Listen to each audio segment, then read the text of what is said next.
Sideline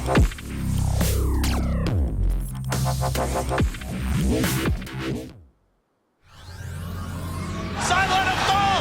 Lakewood are doing it! They're gonna take! He's gonna bring down 30. Alone with a double deal. Dropping fast. Bonavoid's there. He's still alive! Wait, check his line. He's going one side. He's going a second. He's taking it up. Oh my God! On three! They're all dead!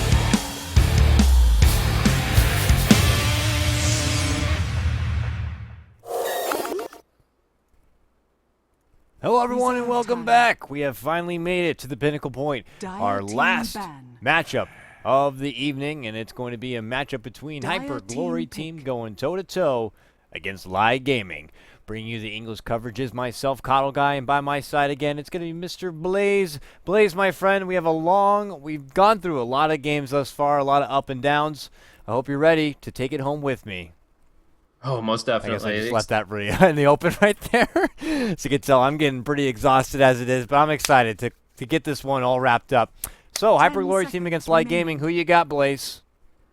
Oh, that's a really tough one. I think I'm going to give my edge to LAI Gaming, but it's not a match that I would ever bet on. Like, this game is chaotic. This game is going to be close. And honestly, with the opener here, HGT actually might be able to pull through with this kind of a lineup. Like, they definitely have the mentality going into it. They knew the Death Prophet would be picked up immediately as the first pick because of the bans, and they immediately responded with this Viper Centaur, which is all about kiting. It's all about kind of engaging exactly when you want to precisely execute your targets, and then disengaging on your own terms. So this level of control is going to force LAI to play a different style than what we've seen from them so far. Usually they just farm up, they get the big net worth behind them, and they're able to build up a huge arsenal of items and just deathball away with the hard carries and such. But in this case here, I don't think that they're going to be able to pick the fights as carefully as they'd like to, unless they get something like a Puck or a Void or a Treant Protector, something that can stop the Centaur Stampede. They are going to be up against a wall when it comes down to HGT, just kind of choosing their engagements as carefully as they want to. And we'll see correct me if I'm wrong, I believe both these teams are still yet to pick up their first victory here in the Summit 2 by G2A.com, as they're going to look to try to find it here. One of these teams are finally going to be able to get a victory, and Hyper Glory Team looking to get it done. As it's already looking promising. LAI Gaming get the precious Death Prophet, and many teams and players consider the best way to kind of counterback this hero is to either build up a significant amount of armor for your team, or either be able to focus her down and deal heavy amounts of burst damage towards her before she has the ability to get a lot of that significant damage out there. Lion is one of those heroes that can do that with the finger and has a significant amount of lockdown. This could add a bit of pressure to Death Prophet to build up a BKB just to have that a bit more, survivability. Here we go, LAI Gaming, a Jakiro's been grabbed. Now, this is a hero that I've seen many a time, especially in Western Dota, but a lot of these Eastern teams, they just don't really care to go for it, and I think this hero has so much potential, especially as a pushing assault support, that when you see a Death Prophet come time and time again, and we don't really see so much of those Shadow Shamans anymore, Jakiro is right there to get it done, especially on the back of that liquid fire. Give that boy a Yules, and you're going to set up one of the easiest ice paths of your life, followed up with a great Macro Pyre, and you got a whole kit and caboodle working your way. Imagine if they decide to build on from here some sort of Faceless Void. That makes things even easier. He is still available in the pool, but they already have a structured lineup of a Death Prophet Brewmaster. I'm not sure if he's going to be grabbed. Hyper Glory Team, they get a Lycanthrope, another hero that we haven't seen on Eastern Dota in quite a while. Yeah, I think LAI Gaming here should pick up the Shadow Demon to go for defensive plays to help out the Death Prophet survive, since obviously HGT are looking to bring her down pretty quick, and then also to set up the Jakiro. There's a lot of potential there. The one problem, of course, is that you'd be committing to a hero that has a big skill in Demonic Purge, and Demonic Purge versus Shapeshift and Stampede is pretty lackluster. So maybe they don't want to go that route just because they don't want to just focus on lane combos and the defensive reactive play. They want to try to look to control this Lycan, and that's going to be some harder disables, some like really hard lockdowns, some raw stuns, stuff like that. So we'll see what they kind of follow through with. I mean, there's obviously other defensive supports that can do this, like the Vengeful Spirit. Really good with the Death Prophet, and of course would be able to set up Jakiro's abilities as well. And we're not going to entirely rule out a court Jakiro either. Like, there is a possibility of Brewmaster going through the off lane and Jakiro actually farming up maybe like an early Yule Scepter or something to just get him in the fights in general. So we'll see exactly what they have in store for us. But HGT, they have a very clear strategy here. They're going to be really just bringing in the high tempo heroes here. Viper, Centaur, Lycan all come online very early compared to most, and they have a ton of potential in the right clashes. Now, as far as Roche control, the Dire side isn't as favorable as it used to be, but it's still pretty good. And in general, they're going to have a lot of focused damage to be able to pursue on specific targets. And, you know, just to touch base more on this Lycan, for anyone who's been living under a rock for quite a while since the recent patch, you got to remember Lycan was tweaked around a little bit. His shapeshift's still there, now has a bit of a casting delay to it. I believe 1.5 seconds now instead of that instant burst we've used to seeing. But now he's gained extra momentum up to 650 move speed. This guy is a freaking race car now with how fast he can move around once he does shapeshift. But more importantly, the base attack speed has been reduced quite a bit. So, you know, you take what you can, you know, little changes here and there. The Wolves are still very strong. The Howl is still very potent, so he definitely has a lot of versatility still. It can offer great pushing potential, and I've seen very hot and cold performances with him since the patch has been underway. So we'll see how it works in the hands of Hyper Glory team. For the side of LAI Gaming, they round out their support selection by grabbing up the infamous Witch Doctor. Look at it go, as they say. As I was wagering that maybe, and from what we saw back when Lycan was in his true heyday, first ban, first pick, I've seen many teams roll with something like a Treon Protector to kind of counter back. Yeah. You need someone to be able to lock him in his place to prevent him from moving about, and I would have liked to grab like that personally, because you also benefit from good sustain and good heal that Death Prophet would love to have as well. But LAI Gaming, they go with Witch Doctor. He also adds a tremendous amount of sustain with, of course, his Voodoo Restoration, which is absolutely ridiculous. He has the stun, the cask, and if you can get a good lockdown ability like your Jakir already has, and, if they're going to be distracted out with your Death Prophet, he can sneak in the back corner, drop down a Death Ward, have a little dance in his pants, and hopefully deal out heavy bursts of damage. And, well, to round things out for Hyper Glory team, they got Visage. It's also push for them, so we're going to see push on push action here, Blaze. Wow, it's going to get exciting. Yeah, there's a lot of damage that's going to be coming out from the Visage's familiars when Howl is active. It's going to affect them for a bonus 20 at max, and that's going to be really powerful for bringing towers and heroes down alike. There is still room for the Treant Protector if they wanted to run the Jakiro as a core, but it would either force them into an aggressive tri-lane or into a very weak suicide off lane. So, yeah, we'll see what they want to round it out with. More often, we're just going to see in this situation a more survivable offlaner who can pick up the Crimson Guard very early. But, yeah, I'm not sure exactly who would fit the build there, so we'll see what they want to go with. For at least for now, they have some good push with the kind of Liquid Fire and the sustain of the Voodoo Restoration, and then, obviously, once the Death Prophet shows her face, she's going to be contributing quite a bit. The final pickup, though... Oh, yeah! That's what I want. Come on, baby. Is that going to be an off-lane Ogre McGee? It's possible. The other way is, yeah, they have to tri-lane it. So they could either go aggro try with this, or it will be an off-lane Ogre. I don't feel great about that, because although his armor, static HP, and now HP regen are really insane, there's still this kind of 1-2 punch combo between the Lion and the Visage. They get the Hex, they get the kill. Doesn't matter how tanky you are. I'm just so happy. I mean... sometimes these games, it gets a bit stale. You see time and time again. It's still high octane, high action packed, but it's nice to get that little bit of extra flavor, that little cumin, the little bit of spice, the Tabasco. You know what I'm talking about, baby? Throw it into the pot and we get a little bit of heat, and I'm loving it right now. And Ogre is one of those heroes that definitely can bring the heat, and I'm really enjoying it. We don't know yet how they're going to line it up. You can also have your core Jakiro here. The heroes are filing on in. We'll find out as things do develop here, but we're in the final matchup, the fourth game of this early morning here for your Summit 2 by G2A.com China Division, and we'll go ahead and lead off with some early introductions. I'll start out with LAI Gaming right here. On the top, we got XTT. He's going to be playing your Jakiro right now. Is planted in the off lane, so that's a bit unusual, and we'll see how that ends up working out for him. In the mid lane, none other than Mr. XZ going to be playing your Death Prophet. Along the bottom, it's going to be a trifecta with XDD playing your Brewmaster, your Witch Doctor played by 5400, and none other than Super playing Mr. McGee, Ogre Magi. Yep, and then looking over at the side of Hyperglory team, we're going to be seeing ZSMJ running on the Lycan, it looks like on the safe lane here. It's Kaka and him switch up between who plays the Viper pretty frequently, but in this case, he definitely wants to run the Wolfie here.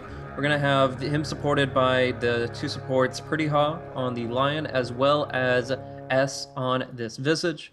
It's going to leave Kaka to take up the Viper on the mid, some tangos pooled, and the offlaner Icy is going to be running the Centaur Warrunner down bottom. So it's going to be pretty interesting. This Jakiro offlane in particular, you mentioned, it's not out of place necessarily. We've seen Eastern teams run this decent few times, but the main thing here is that he's just going to try to keep his tower alive. If he turtles under the tower and he liquid fires the wolves or any creep waves to come, he should be able to keep this tier 1 alive, and he's a hero that doesn't necessarily need gold. I mean, Force Staff, fuels, things like that are nice, even the mechanism sometimes.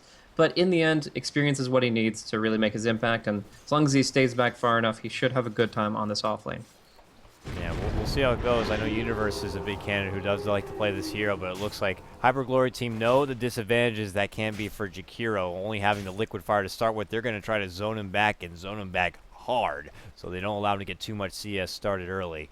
Meanwhile, going toe-to-toe in the mid lane, nothing too unusual here. It's going to be Viper and Death Prophet going at it. Viper is able to take big punishment, but still dish out some heavy damage with that right click, and more focus trying to get a hold of that CS. Maybe look for him to venture out elsewhere. We'll see if Death Prophet kind of buckles down, maybe levels up an early Exorcism, tries to get a hold of a tier 1 early, and just tries to bring in the gold for the rest of the team. But bottom lane, that's where things are going to get spicy, baby. Centaur, he does get the boots early start, should be able to divert any attention off of himself as he goes toe-to-toe here with Witch Doctor. Boy, you are not going to win this one-on-one matchup. You're going to need help from your ogre friend over there, so, you know, take those chops, but be careful, as Centaur is going to try his best to move on in there and get as much CS as he can. He knows that he's at a bit of a disadvantage, but he'll try to make the best of it here, as Ogre's the one to try to keep the creep equilibrium back under the tower so that this brew can continue to farm on up and maybe get a hold of a Blink Dagger sooner than later.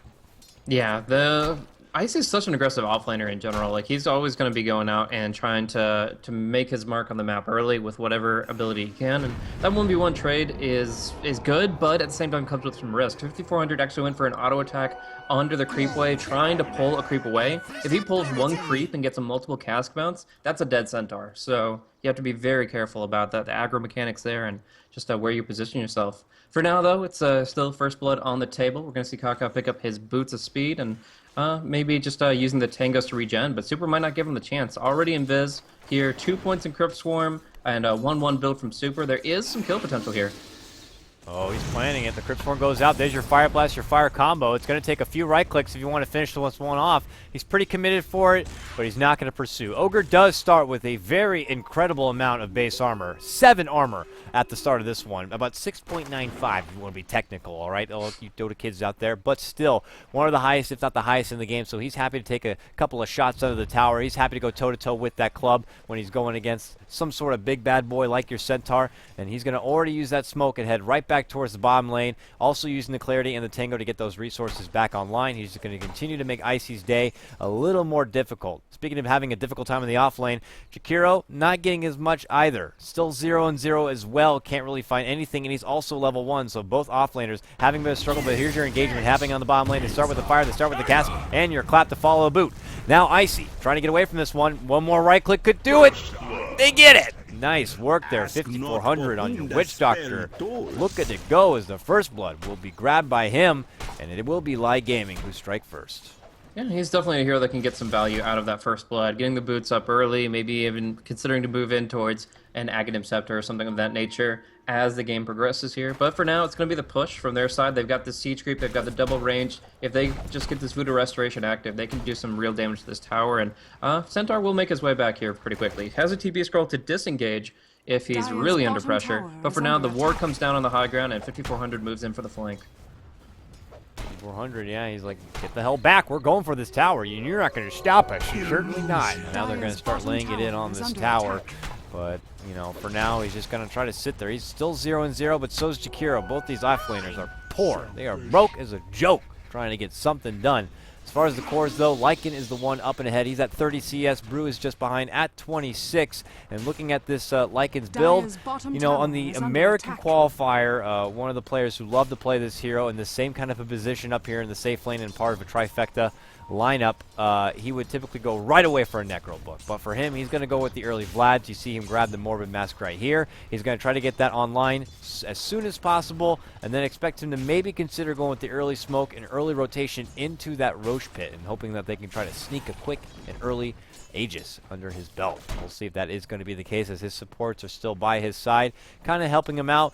Touching base once more with that mid lane. Death Prophet's at 27-5 now for CS, and Viper is slowly falling behind, now building up towards 21-9.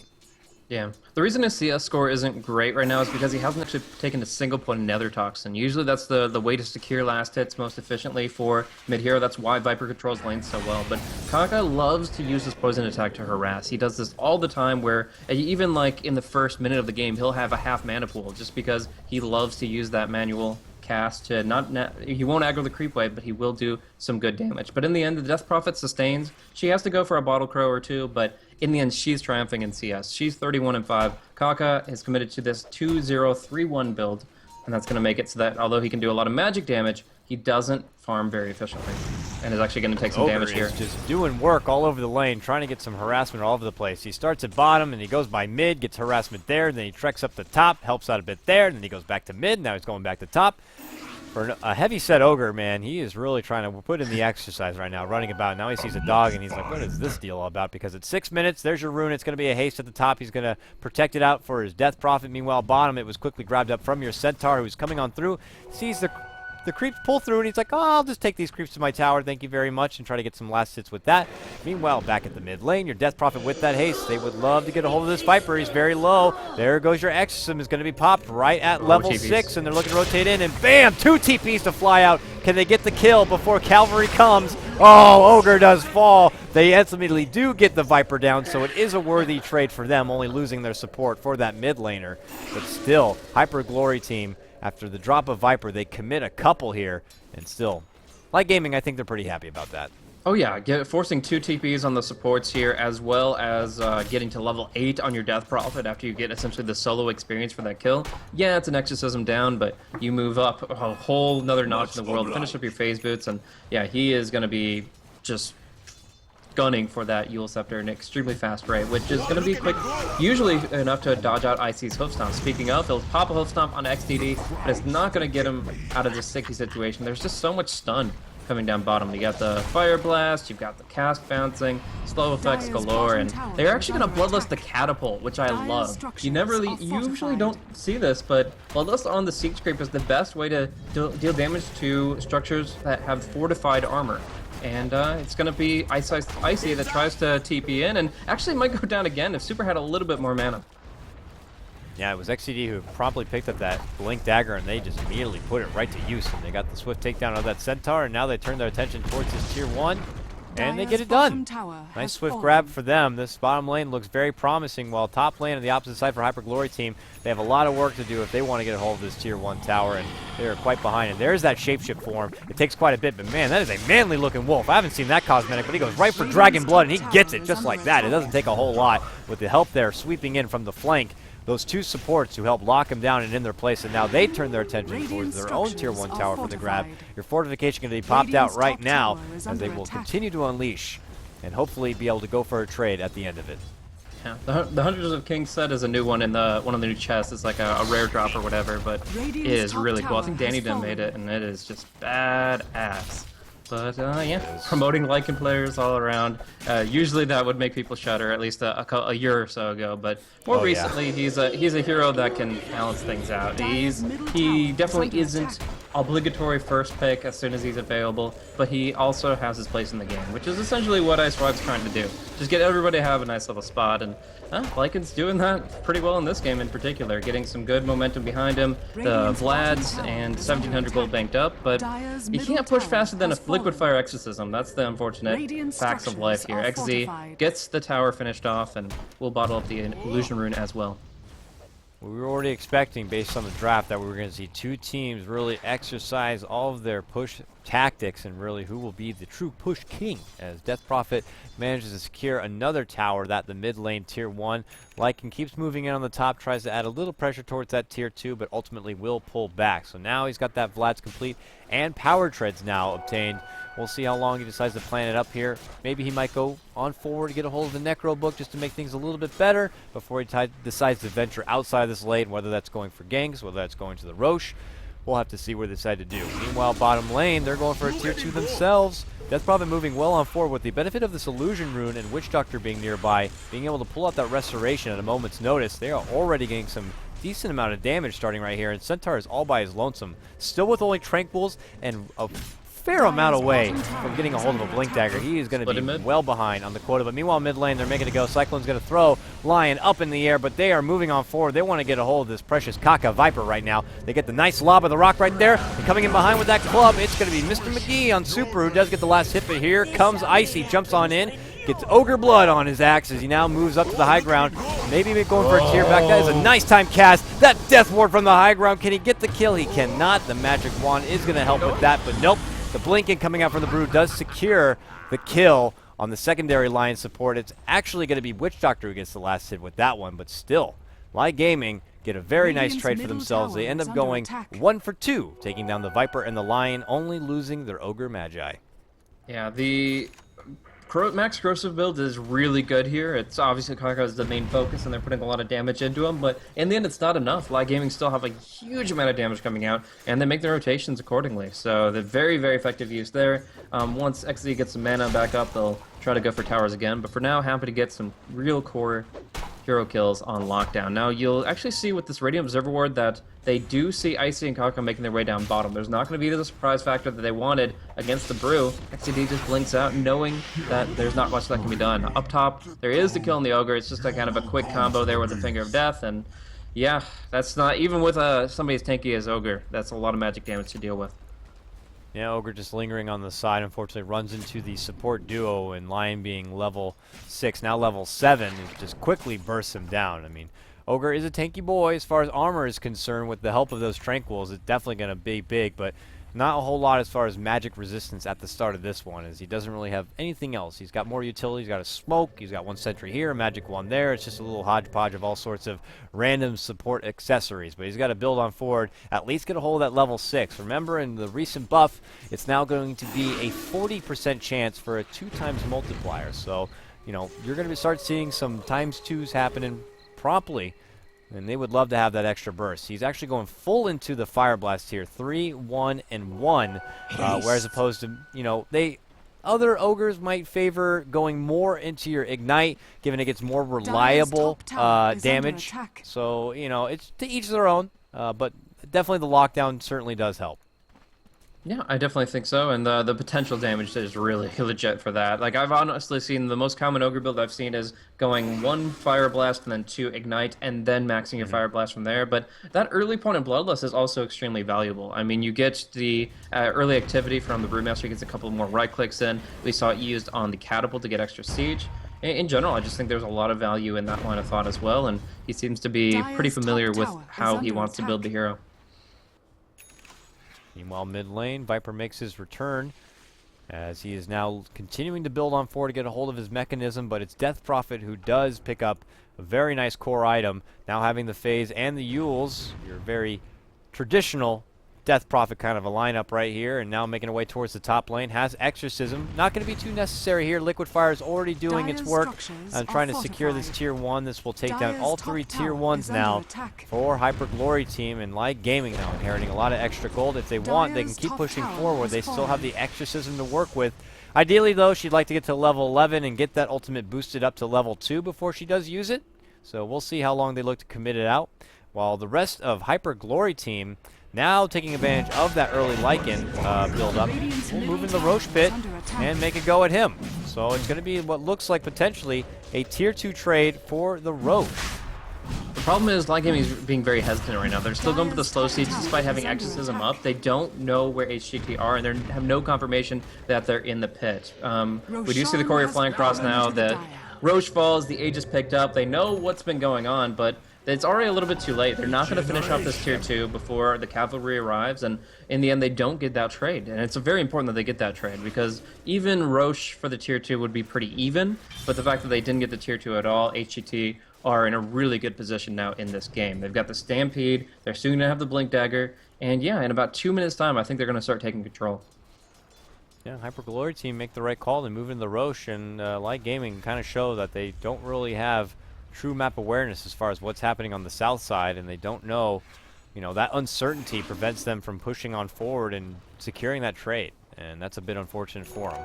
Ogre is going to linger about this top lane still. It's a little dangerous for him. Now he is level 6, and he's just only seeing a simple Centaur, but now with help to move on in here with this Jakiro, they might have a fair amount of lockdown. He's moving on in, gets Fire Blast. There's that multi already happening. Ice Plat follow-up, and instead it's just going to be a bit of harassment right here. As Centaur is able to take it up quite a bit.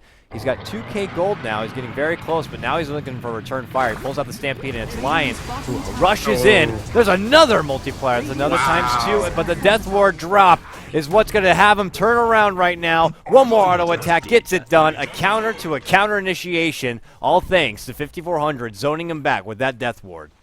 Yeah, really, really nice Death Ward there. The multicast, of course, also making it so they could turn the tide in that fight. And the thing here was HGT, honestly, they wanted a kill, but the main reason they took the engagement there is they were looking to create space for Lycan down bottom. But the fact is, LAI Gaming didn't have to commit the Brewmaster to that. They got so much value out of their supports that the core hero, the Brew, didn't have to rotate. He got the clap on ZSMJ down bottom, so Shapeshift is now on cooldown. And yeah, they don't get any damage on that bottom tier 1. So across the board, LAI Gaming take not only the win of the fight, but they keep their towers alive, and it stifles some momentum for ZSMJ. Dire's middle tower is under attack.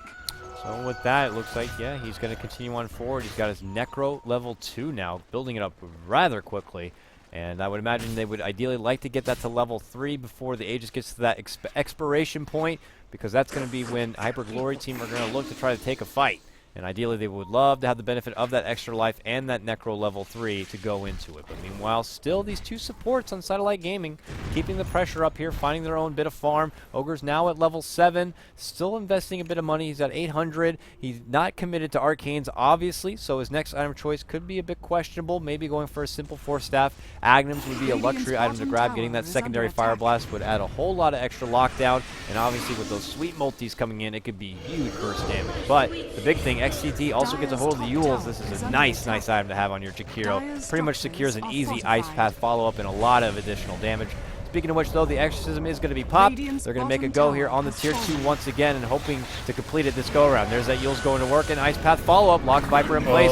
Jump on through, though, comes the Brew. He gets quickly hexed out, though, before Primal Split's going to be there. And there's that Death Ward going to work again. Big damage catching on Lion, now on the retreat, but he ultimately gets bursted down there. 5,400 now. Mega kill streak for him, but rotations to come from the rest of the team. Death Prophet well behind enemy lines. Meanwhile, Centaur stunning out and trying to burst down the Brew. No mana for Split. Now he gets the mana and he pulls out that Split, and he looks to go on the backside now and going on through. ZSMJ gets thrown right up in the air from that Cyclone, and it looks like this might be the opportunity for LAI Gaming to try to make a retreat. They're not liking this situation as it is. It's only been a 1-0, actually. Witch Doctor did fall, so it is a 1-1. The Hyper Glory team, they're not done yet. There's the blink out quickly, but they catch up with Ogre Magi. Ogre throws out the sun. No multi there. Desperation TP, and it's not going to be to any avail. He ultimately falls, and it's ZSMJ who does pick up the last hit. And finally, at the end of that very girthy fight, makes it 2-1.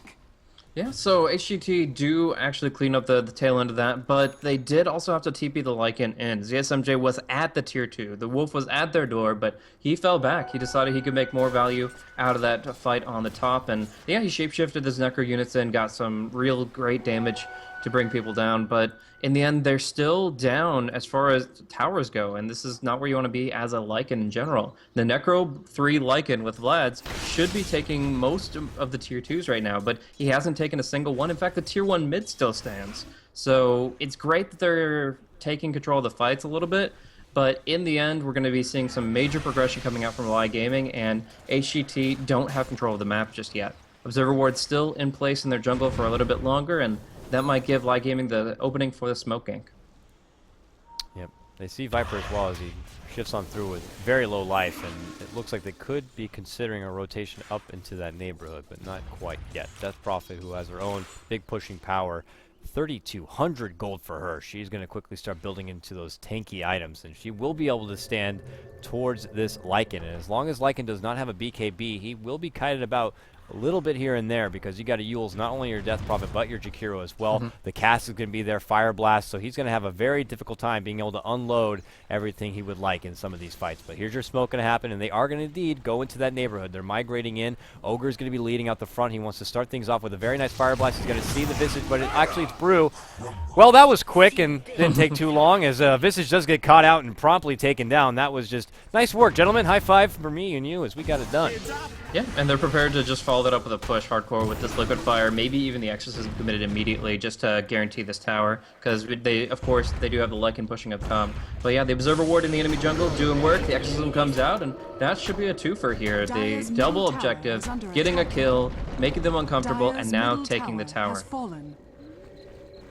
Get it done easy, and they're kind of second-guessing what their next move could be. The Roshan is not going to be up yet. They see that there's pressure on the top. They'll rotate a few over to see if maybe they could just kind of slow the roll over here and maybe pick up some farm on the Necro book, but they're not even going to get that either. And instead, they're going to step on back. They got a double stack of Ancients to continue to farm up. Looks like Witch Doctor's going to do his own thing in the jungle. He's very, very close to getting his Ags. In fact, he'll finish it once he cleans out these creeps and maybe a couple on the bottom neutral camp. It's going to be 2 Centaurs, but it's a good thing about your Witch Doctor. This cast makes it so easy to farm neutrals. Just easy peasy right there. And after he takes this down, he'll get a hold of that Agnes. He's already been doing fantastic work with the Death Ward as it is. It's going to be so much better now with the benefit of that extra boost of the ultimate. Yep, there is going to be a nice flank up here on top. XTT might not be fast enough here. The Yule Scepter is not used in response to the Hoof Stomp. He gets pretty much cleaved down. Like, he can delay the inevitable, but in the end, won't do anything more, and with all the heroes already assembled, this tier 2 should be dropping here. The Exorcism is still on cooldown for another full minute, and yeah, the Dire have pretty much complete control of the top lane with this nice Observer Ward in place.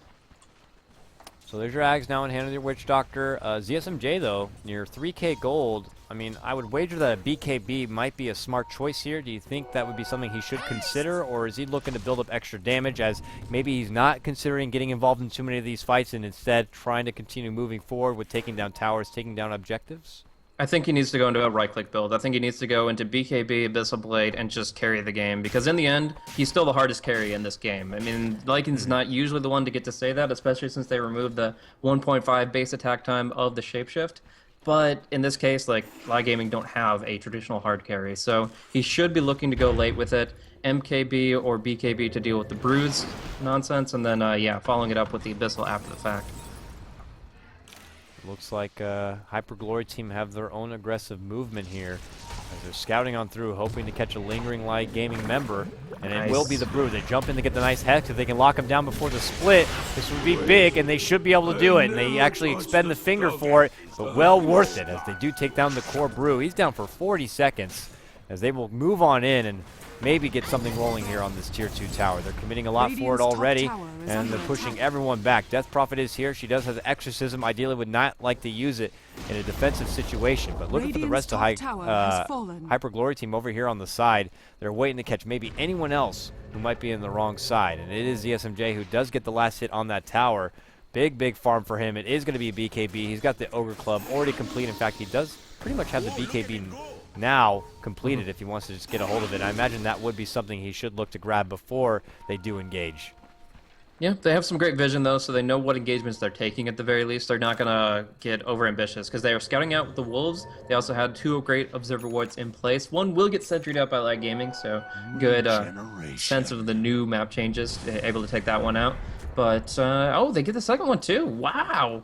That is, I don't know, that's really good map sense. Dropping down 2 sentries, getting 100% D-ward rate with those, and yeah, they're feeling pretty confident now. As actually, I think they saw the Centaur blinking into their jungle. They could look to engage on him. And he's over there. He's farming on the side. Ogre is nearby, but instead he's looking to see if Roche is up. He sees Roche, pulls back, so he knows that this is something we need to start keeping an eye on. For Hyper Glory team, they would love to just be able to get their Lycan back in there and quickly take it down, but instead they step back, they throw down a sentry, they pull out a smoke, they know that they don't have the vision, and they're going to look to pursue. Maybe move on to the enemy side and see if they can catch anyone out on their own exchange here as they're going to push on in. Lion is nearby. They could make quick work if they want, and ultimately they move in. There's your Yule's Ice Blast to follow, locks them in place. There's your clap, there's your slam. See you later, sir. Even a ×2 multi to make it all the sweeter there, as it is super to pick up the last catch right there and bring in that extra bit of gold. Your score is going to be 10-8. And LAI Gaming do manage to try to grab something here as they pull out the Exorcism, but there's a jump back. It is Centaur, but the quick jump over. Not going to get anything to follow. There's Yule's going to throw Jakiro in the air. Ice path to follow, but it's not going to matter. That BKB now already going to work. It's CSMJ with those right clicks. Looking to get anyone he can. Trying to clear out the rest of the Bears, but he's eating big damage. Got to keep in mind, those ghosts are doing serious work. Nice jump in. Stops the Death Ward from happening. But ZSMJ with that double. But same goes as Death Prophet looking to clean out as much as possible. The Exorcism does end. And there's Visage very low. A few more light clicks if he can get it off right now. That minus armor's there. There's your last smack from Brew. Does get it done. Quick stun blink away coming out from the Lion. And finally, it will conclude right there. It was all about LAI Gaming trying to push into the base. Hyperglory lose 3. They use the line buyback for that one, but still, a couple of sweet pickdowns for the Lycanthrope. Brings him back up towards 1,500 gold after getting that BKB. And LAI Gaming don't really take any objectives. They don't take down that tier 3, so they push on back, and it looks like Hyperglory team would love to be able to move on and quickly get a Roche in the meantime.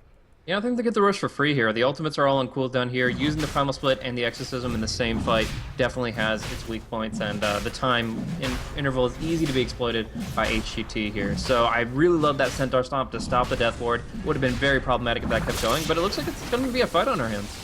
Yeah, Super gets hexed up, and he gets focus fired, and he might fall, but no! Nice whip to the high ground with that fellow Force Staff. Does lock him in place between these trees, and he can't quite get out, but regardless, he lives. So he's very happy about that. He'll just wait it out and heal up a bit with the benefit of those Tranquils. Nice save coming out from the side of LAI Gaming. So he'll just wait it in the meantime. And that's more than enough to scurry Hyperglory team away from continuing with the Roche. I'd say a job well done there for LAI, but they're not done yet. They get a nice Jules. The Ice Blast will not land there. But Viper's still in the retreat. Macropyre is going to be dropped through. He's big damage there. There's the Soul Assumption. Jumping finger. Lion wants to finish him off. Can he get it done? He can't. He's getting healed up from the Voodoo, but ultimately he will fall. ZSMJ now pops out the wolf form and is looking to clean up and go to town, but pressing on ahead is that Death Prophet. But quickly she gets focus fired down. Now Hyperglory team take a big fight and move themselves promptly in the Roche Fit to finish what they started.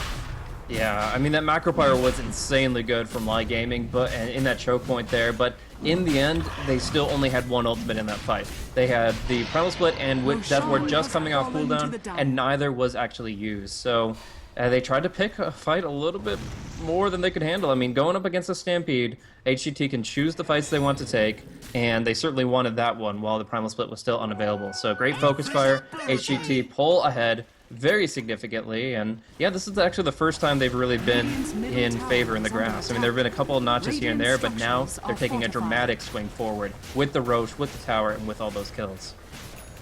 They are slowly bringing in the gold, not only for ZSMJ, but for the team as a whole, and they're going to look to take advantage of that as much as possible.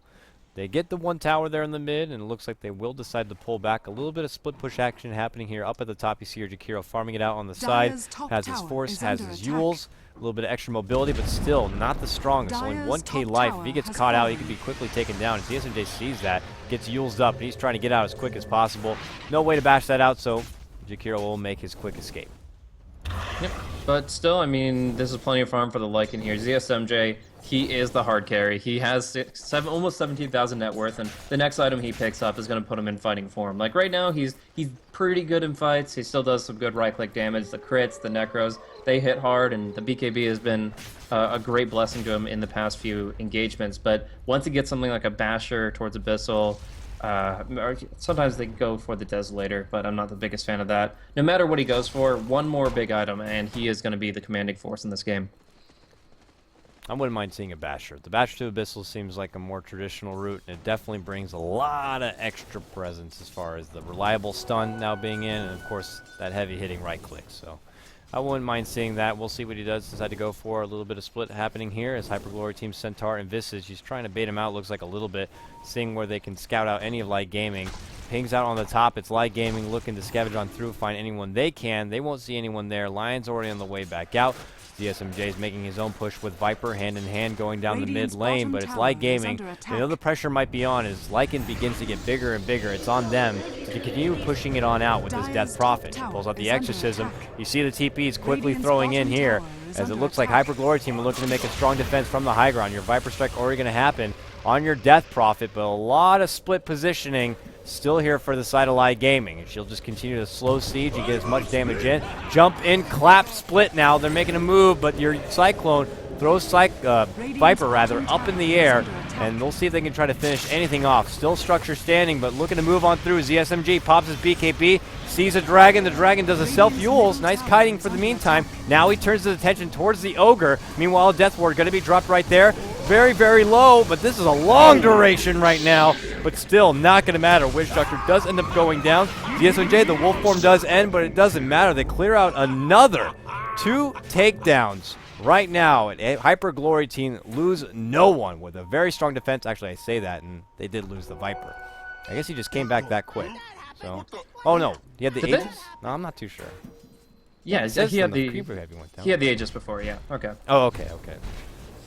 But yeah, I was like, I just don't think that's possible. But yeah, the Aegis takedown makes a lot of sense here. Either way, LAI Gaming, they couldn't get much value out of their ultimates. So the Brew split really early, and he actually immediately Cyclone. Like you usually see the boulder toss, you usually see somebody look to focus. They went in and immediately looked to just take somebody out of the fight when the fight wasn't really. Radiant's middle tower is under attack. All right, Super trying to slow them down now with the Ignite, but the pressure's already on. And it looks like my Skype is getting a bit finicky here, Blaze, so bear with me. I know I seem like you cut out for a moment, but they are going to keep adding pressure here on the tier 2, and they do manage to take it down. Hyper Glory grab more gold. The net worth graph now the most significant it's been all game in favor of Hyper Glory, pushing past the 5K mark, and they're going to decide to double back after that one. Roche has got plenty of time left, so they will decide to probably wait it out and play it extra safe, or they have one more structure to take down. It's the bottom tier 2, and it's only got about a third of life left. For me. Yeah, so, I mean, right now, HGT are looking really, really good. LAI Gaming, they need to make something huge happen, but I don't think they can withstand the damage that's coming up from ZSMJ any longer. With this AC pickup, which is probably I mean, of the 3, I think it's probably the best one for the build that he's gone with so far. Like, we talked about the Abyssal, it's great for lockdown, but right now, they don't even need lockdown necessarily, just they want more damage. And because he's already gone for the Necro build, they have the Familiars doing a lot of physical damage, just spread that wealth across the board, and you're going to be able to do so much more. And it's also worth noting that LAI Gaming haven't gone for a single team-wide defensive item. No Mechanism and no Crimson Guard. So they are not nullifying any of this damage, and HGT are about to just like, essentially the team fight's only going to last like 7 seconds. Like they're going to be doing so much damage with the Familiars, so much damage with the Wolves, the Necronomicon, the heroes themselves. LAI Gaming, they don't really have the power to withstand. Radiant's bottom tower. That tower fell so quick. That's the AC going to work, and I couldn't agree more. I mean, when you're considering that he's almost got this Zookeeper kind of a team with all this benefit of all these summons, the AC is without question got to be a very crucial pickup to aid all of that, and then also add extra siege toward the towers and all the extra benefit for his allies. A nice grab for him, and with 2,100 gold, if he did want to go with the Basher, let's say after that, he's not going to be that far off. So he is just sitting pretty right now in this big bad wolf as he now retreats towards the back lane. And for LAI Gaming, the team that came in this one as the bit of the favorites, I think they're about 61% in favor of this matchup. They are struggling a bit right here as far as what the game plan might be. They picked a pretty traditional lineup, getting a hold of that Death Prophet. Ogre makes things funky fresh, but still, as far as what the game plan might be, it's getting a bit questionable. They keep trying to make a push happen, but now the fights are starting to turn towards the other side, and that is something they can't afford to keep handing over. 1 or 2 more fights that go sour like that, and Hyper Glory Team are going to be going right at the jugular in your base. Yeah. Their game plan has to be to get this Death Ward off in full. Like, they've got a level 11 Witch Doctor with the Aghanim Scepter. If they can get the Death Ward to do some work, then they really have a good stake in the fight. But at least right now, you can't go for a Shadow Blade because you're up against the Necro units. BKB is way too far off. It's just... it's not going to be easy. It's all about positioning. I think maybe even buying a Blink Dagger and trying to blink into trees might be an okay option for him. Because if this Death Ward doesn't do work in the next 2 fights straight, they're going to be in a really bad spot. Oh, this is rough. They are going to go for a push again, but what they don't know is most of Hyperglory team are moving in from behind. This is going to be a bad flank if they're not careful, and they don't really know what's happening. They are scrambling right now, and they are in bad position. Jump in. Nice quick Yules, though. Throw Centaur in the air, followed up with that Ice Path, but they have pressure on. That Witch Doctor Death Ward you want, Blaze? Not going to happen. He's already dead. Now Macrofire laid on the field. They're trying to zone someone out, but they can't. Desperation, though. Viz is trying to get away. The Ghosts end up taking him down. Centaur immediately buys back after falling as well. And look at this. They cyclone up the Viper. They're trying the best. People keep flying up in the air. What is with the weather right now? And now they move on in. They do manage to take down the Visage and the Lion. And now they add pressure towards DP. Still on the hunt. ZSMJ throwing it all out. But look at those Ghosts. Healer right back up here. Viper ends up going down. Another Cyclone lands, and the Ice Path to follow it up. Now Hyper Glory team on the back end of this fight, and they lose him again. That's a dieback now for your Centaur, and a double kill for XTT. I thought it was going to be bad positioning for LAI Gaming, but somehow they come out and away with that one. I don't know. It seems all crazy, as Hyper Glory team maybe didn't really have the focus they wanted in that engagement. Yeah, they really didn't. ZSMJ came into the fight so damn late. He waited through almost half his shapeshift before he actually made his move and BKB'd in. And with the Witch Doctor down, that's pretty much the opposite of what you should do. You should just jump in, go man mode. Finally, ZSMJ does pop the Wolf just to rout them, but they've already done the damage. They got the 2 kills on the Centaur. They've gotten the tier 3 tower. They can get out with that. They're in such good shape. XDD getting pinned down though. Right into it. Walks into an Ice Path. They do ultimately catch up with Brew. Now he pops his BKB, and he is on the hunt, trying to get a hold of Witch Doctor. Boom, immediately dead. He puts down the Death Ward, but not going to matter as he quickly goes down. So they do manage to catch 2 on the way out from their initial move into that top lane. They only do end up taking down that tier 3. So Hyperglory team still doing all right here. They're holding on to his set of racks. All their sets of racks still happy and ready to work with right now. And now he's making a move, what looks like towards this Roche pit, which he's going to be back up in just a moment's notice. And with all those ultimates down now on the side of LAI Gaming, actually, you only have 10 more seconds for Exorcism to be back up. But Brew was taken down, as we saw. This is an opportunity for him to quickly get it. But, oh, he's actually going to walk out just as Roche is getting ready to pop back up. Yeah. He might scout it out with a Wolf. That would be really good, and he'll see it respawning now. But one thing I want to mention, you're talking about focus fire in that last fight, and a huge aspect was the fact that the Lion, Finger of Death, a Wind Panda, right before the split kind of formed back together, he clicks onto the little Wind Remnant, the little Brewling, and he kills that one good, but that doesn't really do anything for their team fight. So the fact that the team fight lasted so long, XZ got the full force of his exorcism, and the Brewmaster lived to fight another day. It's just HGT played that fight very poorly, honestly, and they have to really need to refocus, call the shots a little more clearly, and look to take more than just the Witch Doctor down. The weather is just crazy in these fights. Literally, Yule's Gaming happening here. You got 2 Yules on the side of LAI Gaming and a Cyclone coming out from the Brew. It's out of control. It's even making me quite perplexed as far as what the hell's happening, because half the heroes are getting thrown up in the air, and they're focusing the ones that are still on the ground. Top lane, you see Centaur doing a little bit of split push here, trying to use the cleave to the best, alongside with those 3 familiars, trying to add some pressure. Death Prophet already sends back to the base, trying to prevent the pressure coming that way. And you see a lot of people migrating around this Roche pit. It might get hot and heavy here. They don't have Death Prophet in the area, but LAI Gaming are considering a possible way to contest this one out, and we'll see what they're going to do. As they're going to commit everything into the pit. Jump on forward. Brew pulls out the split form. Ice Path does catch on Kaka right there. Viper pulls all the way back into the pit. ZSMJ pulls out the wolf form, trying to focus down Jakiro. Jakiro gets the Force Staff. It's very low mana, but it doesn't matter. DP moves on in, pulls out the Shiva. Defensive Yules, but ZSMJ does clean out the Witch Doctor. Now he puts his attention towards the Ogre. Ogre ends up going down, and he flies all the way back. DP trying to clear out anyone else. Only the Lion to fall, and now DP going to get caught out. Those birds are going to unload, and she does fall. Make it a 3-for-1, plus the Roche for Hyperglory. There was the Roche as well, right? Yeah, they got it as well.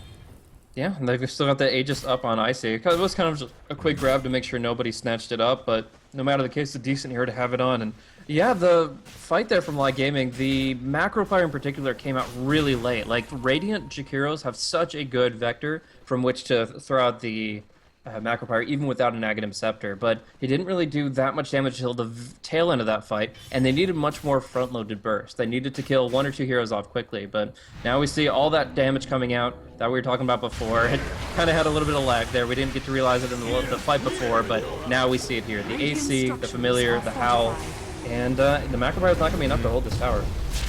Fortification will stop the damage for now. Brew moves in, trying to zone them back, put their attention elsewhere. Multi-times 2, they're trying to lock down Centaur, but ZSMJ, he's got objectives on his mind, and he goes quickly and takes down that tier 3. Death Ward drops, does zone him back quickly, flies out of there. And they are not going to be able to take down, nope, never mind. Just as I say that, the Rax does end up falling. Those summons going to work. Even now, the Wolves trying to get in on that second set of Rax. They quickly LAI Gaming trying to clear it on out, but this could be the beginning of the end right now for LAI Gaming. This could be a rinse and repeat motion for Hyperglory if they want. Just weighing it out for the Wolf Form and the Necrobook to come back. And they consider making another go, and then another go, and then another go until they ultimately get a hold of that throne or get a hold of a GG call. And for LAI Gaming, they need to think about some sort of all or nothing play. They had gone 2-3 times towards that top lane. They might need to just make another go, just one last time to see if they can finally look to break the base.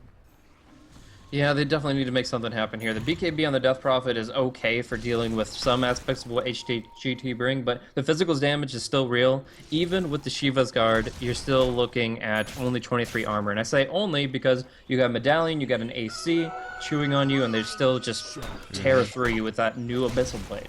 You take that BKB, 10-second duration, you take off 1/5 of that just with the Abyssal alone, and an extra bash on top will nullify your hard presence. Now that's okay for XZ because he does do his damage through Exorcism, but if he's locked in place and they can just stampede on top of him, BKB or not, he's going to be their target. So yeah, it comes down to 5,400 again. He has to make a lot happen with his Death Ward every single fight, and as you mentioned, as the racks start falling, it's going to get harder and harder. So LAI Gaming, 40 minutes in already, their lineup is starting to taper, but if they lose another fight, it should be game. Hyperglory team, they know their Aegis doesn't have a lot of time left. It's only got a 5-minute tops, so they're going to look to move on in. They use advantage of the smoke, and they're going to look to go for another siege. And yeah, LAI Gaming, at this point in the game, their right click, it's not nearly as good as anything ZSMJ has. Look at him go right on forward. Nice catch out on XDD from that line. There's the burst. He's only down to half life. Still trying to get it off, but he can't. No split going to happen. He can't buy back. That's a brew. That's going to be out of this fight. And man, Hyperglory get a nice pick off with that one, and they keep on going through. Your Witch Doctor going to fall. The big bad wolf now comes a barking at your front door, and he takes down your tier 3 and now puts his sights on this Rax. But with Shapeshift quickly looking to expire right here, he's going to play it extra safe and allow all the summons to do all of the work. The zoo is out in full force as they clean out another Rax here at the top lane. Hyperglory team, they got this game. They're looking to put a lid on it, though. Yeah, that pickoff is just absolutely immense. Right when he buys out, and the AC is an item that actually could have put them back on the map in these fights, getting the positive aura for themselves, the negative aura for the Death Ward and the Exorcism, but no, that gets taken out immediately, and it costs them his buyback. Now they take the top racks, they probably take the mid racks. I think they were just rotating to siege on the tier 3s, but they found a huge opening, and that blink hex, the quick fingers of Pretty Haw, secure them a huge victory here. They could have got that Rax. That backdoor, though, protection, really saving it right there. They couldn't quite get the damage output they wanted to try to take it down regardless. So it still will stand, and they go ahead and they pull on back. But they still don't lose anyone, just a heavily wounded Centaur who will opt to stay back, and we'll just wait it out for ZMJ to get that shapeshift, which he actually already has. Necrobook's got about 10 more seconds. BKB is ready to go. It's only at 5 seconds, but he expects that as it is. Picks up a sweet little bounty rune, and maybe now they'll turn attention towards the bottom lane and just kind of get a nice bit of synergy here between taking down 1 Rax per lane and just continue to bring in all that extra gold. But we were asking LAI Gaming what the play is going to be here. This could be their all or nothing. They smoke up, and they had to move on forward. This could be the last hurrah for them. If this goes sour, this could be the GG call. Yeah, they need the split to do some work. With the Aghanims, AC, and Vlads, there's a lot of potential for these pandas to just pound away, but let's see who they focus. Four staff forward, they catch out on the Viper. There's your multi, but quickly going to pull out the Exorcism. Macropyre's at a nice choke point, but it's not going to matter. ZSMJ is already right-clicking on through. He's not pulling out the BKB just yet. He sees the Death Prophet now. There's your Abyssal going to land, and he is just slashing into her. Nice defensive Yules does lock him in place. He's quickly going to make a retreat out, And he does not have BKB now. The one bear now right there. But meanwhile, your Visage looking to clean out more. Oh, big Soul Suction flies out. 3 already hit the deck. LAI Gaming now. Their brew finger down. Oh, boy. Radiant's This top might be barracks it are now. under They attack. lose 4. Only Witch Doctor to stand. They still come well on top. They only manage to take down the Viper, and they're going to just strut themselves down this bottom lane, go for the victory, and that's all it takes. And it was a fight that went sour, and LAI Gaming have had enough. They Radiant's call top GG, they barracks throw in the has towel, fallen. and Hyper Glory Team are Dire finally going to get a win victory. for themselves here in the Summit 2 by G2A.com. Yeah, some really nice late game play from HGT. The first half wasn't as clear of a win as they wanted it to be, but they were able to pull through with some great fights after the Lycanthrope got built up. And in the end, he ends up the game with 13, 0, and 10 as his KDA. So it doesn't get picked off once, is able to just kind of engage in the fights that he wants. And that was the problem with LAI Gaming's lineup. Like, picking up a Jakiro means you don't have control against Shapeshift and against the Stampede as well. So they couldn't net all the kills they wanted to. The Euls helped, but it only just put them a little bit more so on the map. That last fight, the Witch Doctor tried to Death Ward into 3 familiars, and that's just not going to happen, unfortunately. But yeah, HGT, they play it well, and they put that big win in the books. That's going to give some confidence into the next game. But real quick, before we end this, I do want to give a quick shout out to not only the viewers on Twitch, but the viewers who bought the ticket for the Summit 2. Obviously, there are some issues with foreign casters casting Chinese games through Perfect World and stuff, and although that's under limited sense of our control, where for the most part we can't do much about it, we do appreciate you bearing with us, whether you multitask the audio or whatever, and we really appreciate you building the prize pool for this amazing tournament, because it's all about the teams here. We love to give this opportunity to bring them over to LA and have this awesome event, and just really, really appreciative that you guys have shown so much support and built this up to be as big as it can be. Yeah, absolutely. Just to echo on that, you can help contribute by getting that ticket in that bundle in the store, $9.99. We'll get you a hold of it. You get that precious, sweet little husky courier that everyone has come to love, and you get access to a wealth of Dota games. You're talking 4 regions of action, and plus access to go all the way through and witness everything that's going to happen here at the BTS house at the big LAN event, and it's going to be better than ever. I could tell you firsthand. The first one was a fun one. The second one's going to be even better. We got more action to come. Coming up shortly, actually about an hour, maybe 2 from now, we do have the Summit EU division to start up. I believe America is going to happen as well, and then another round of the China is going to happen. LD is going to be taking over for that while I do start hopping into the America action. So a lot of Dota happening. We do appreciate your support. The players obviously do, because it does go into the prize pool. Thanks so much, folks. If you like what you heard, you can catch us over on Twitter. Myself, I'm Coddle Guy, at Coddle Guy. And for Blaze, catch him over at Blaze Castings. We had a pleasure bringing you 4 excellent matchups today. We hope to be back soon. Please take care. We'll catch you on the next one.